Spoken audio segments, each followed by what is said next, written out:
சகோதரர் பக்தசிங் அவர்களின் ஊழியத்திலிருந்து விடாய் துணிக்கேற்ற வார்த்தைகள்.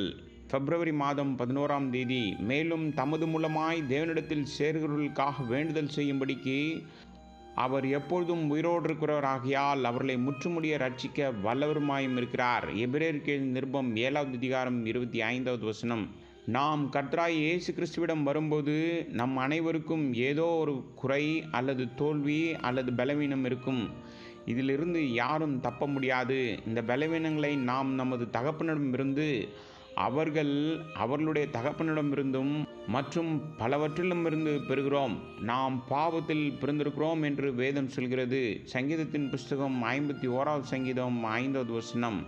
தந்தைக்கு கெட்ட குணம் இருந்தால் பிள்ளைகளுக்கும் அது எப்பொழுதும் இருக்கும். தகப்பன் பணத்தின் மீது பேராசை கொண்டவர் என்றால் பிள்ளைகளும் அதே வகையில் தான் இருப்பார்கள். தகப்பனிடம் பெருமை மனப்பான்மை இருந்தால் பிள்ளைகளுக்கும் இதுவே இருக்கும். இதனால் நாம் பெற்றோரின் பலவீனங்களையும் மரபுரிமையாக பெறுகின்றோம். சீர்திருத்தம் அல்லது கண்ணீரால் அல்லது பிற காரியங்களால் நமது பலவீனங்களை நாம் கடந்து போக முடியாது. ஆனால் கர்த்தராகிய இயேசு கிறிஸ்துவிடம் நாம் நம்மை தாழ்த்தி வரும்போது நம்முடைய தோல்விகளையும் பலவீனங்களையும் நாளுக்கு நாள் ஒப்புக்கொள்ளும் போதும் நாம் நம்மை மாற்றிக்கொள்ள முடியும். கர்த்தராகிய இயேசு கிறிஸ்து நம்முடைய பிரதான ஆசாரியராக இருக்கிறார். அவர் நம்முடைய பலவீனங்களை தம் தோளில் சுமக்கிறார்.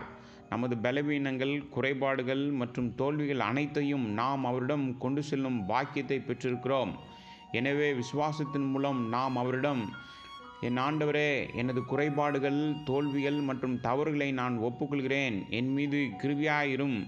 மேலும் இவை அனைத்தின் மீதும் எனக்கு வெற்றியை தாரும் என்று ஜெபிக்க வேண்டும். நம்முடைய பிரதான ஆசாரியராக அவர் நம்முடைய பாரங்களெல்லாம் சுமக்கிறார். 1 பேதுரு புஸ்தகம் 5வது அதிகாரம் 7வது வசனம். கர்த்தராகிய இயேசு கிறிஸ்து எந்தவிதமான பலவீனம், குறைபாடு அல்லது தோல்வியிலிருந்து நம்மை சுமந்து செல்ல மிகவும் பலமுடையவராக இருக்கிறார் என்று நாம் விசுவாசிக்க வேண்டும். நமது பலவீனங்களிலும் தோல்விகளிலும் அவரே நமது பலமாக இருக்கிறார். அவர் நம்முடைய வழக்கறிஞராகவும் இருக்கிறார். 1 யோவான் புஸ்தகம் 2வது அதிகாரம் 1வது வசனம். அவருடைய வாதத்தால் நமது குறைகள் அனைத்தும் தெய்வீக குணங்களாக மாற்றப்படுகின்றது. எபிரேயருக்கு நிருபம் 7வது அதிகாரம் 25வது வசனம். கர்த்தராகிய இயேசு கிறிஸ்துவின் இந்த நற்பண்புகள் ஏபோத்தின் 5 பொருட்களால் அடையாளப்படுத்தப்படுகின்றது. பொன், நீலம், ஊதா, கருஞ்சிவப்பு மற்றும் மெல்லிய வஸ்திரம். இந்த ஆடைகள் மூலம் கிறிஸ்துவின் நற்பண்புகள் நம் வாழ்வில் எவ்வாறு பிணைக்கப்பட வேண்டும் என்பதை நமக்கு காட்டுகிறது. 5 என்பது கிருபையின் அடையாளமாகும். நாம் மனப்பூர்வமாக அவருக்கு கீழ்ப்படிவதால் தெய்வீக நற்பண்புகள் நமக்கு கொடுக்கப்படுகின்றது. இங்கே பொன் தெய்வீக சுபாவத்தை பற்றி பேசுகிறது. இதன் மூலம் நாம் பரலோக காரியங்களை அறிந்து கொள்ள முடியும்.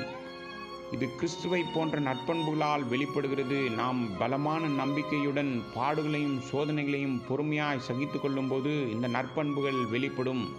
1 பேதுரு புஸ்தகம் 1வது அதிகாரம் 7வது வசனம். நீலம் தெய்வீக ஞானத்தையும், ஊதா நிறமானது தேவனுடைய அதிகாரத்தையும், கருஞ்சிவப்பு அவருடைய விலையேறப்பெற்ற இரத்தத்தையும், மெல்லிய வஸ்திரம் தேவனுடைய தூய்மையான வாழ்க்கையும் பற்றி பேசுகிறது.